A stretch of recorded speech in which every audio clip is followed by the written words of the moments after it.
Piece number 29. Time. Grandfather spoke of time as something precious and unique to each individual. It is one of those phenomena, however, that few of us grasp in its entirety until much later in life, and then many never do fully comprehend. It is your only true, consistent gift in life. All others are ephemeral, but time exists until the very end. Time. I am always a little helpless when I touch on this topic. People appear to be so psychologically naked when they waste it. Grandfather would understand this feeling. Time goes deep with people, to paraphrase Sir Ken Robinson.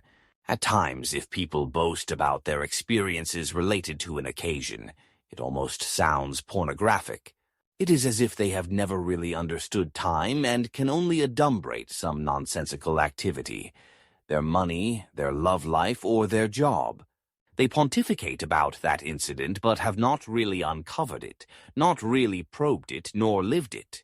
Our digital world is making an individual's entrance into a virtual space easier and easier.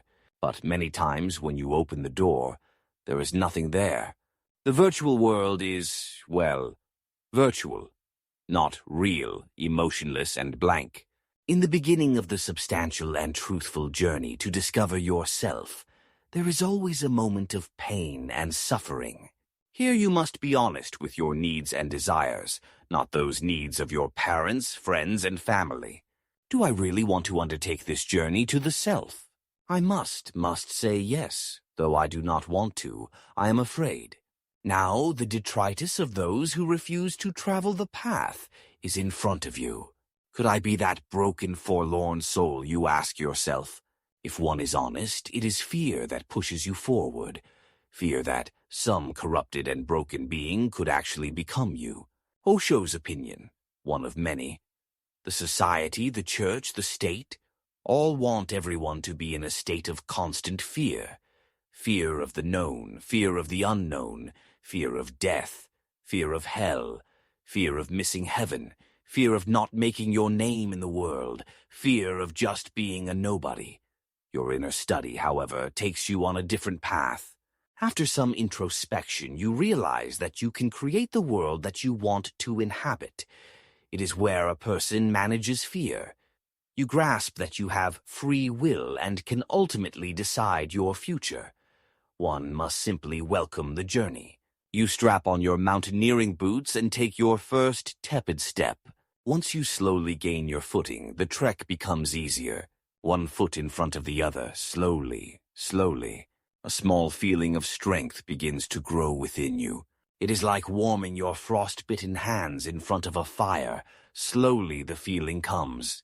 One of the most remarkable experiences I have had, and this happens again and again, is to simply tell a group of young students that their thinking is not bad. Their test scores are not bad, and their English is not bad. It is as if a freshet of optimism courses over an entire class. The negative teaching, which I grew up with, is ineffectual and downright evil. All this form of attitude is doing is to alienate the vast majority of young adults. They hate work.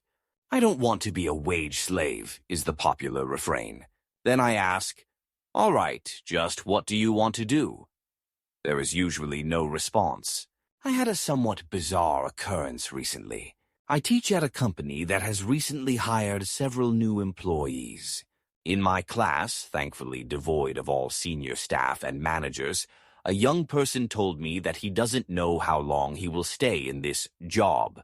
Now he has been here 2 days, and this is his first job. Where are the parents? I asked myself. This is a form of child abuse. If you do not prepare your child for life, what happens to them? In capitalism, you must work and work hard. What model allows you to live a prosperous life? The answer is an education plus experience. At least 10,000 hours of underpaid and difficult work equals expertise. Then maybe you will be free. Maybe not rich, but free. Do what you love and you will never work again. Mental death awaits those who play it safe in this dynamic world. Safety in any position, in a corporation, in the government, in the bureaucracy, is terminal unless you make a special effort to continue to educate yourself. Now, to be fair, some do, but not many. I remember my first job. There was no time for any studies. I got home at 8 o'clock, exhausted, I might add. As naive as it sounds, you must throw off the fetters and discover the real you, the exciting, original you. The real you is there and can be uncovered with effort and hard work. The great athlete gold medalist Summer Sanders has a thought. To be a champion, I think you have to see the big picture. It's not about winning and losing. It's about everyday hard work and about thriving on a challenge. It's about embracing the pain that you'll experience at the end of a race and not being afraid. I think people think too hard and get afraid of a certain challenge. I may add the effort will pay off in most circumstances. Life is fickle, but usually the traveler is rewarded. Think Steve Jobs or any such entrepreneur. At some point in my life, I must set forth to discover what the universe has in store for me. If I fail to make the journey or only stay in a safe harbor, I will never discover what awaits.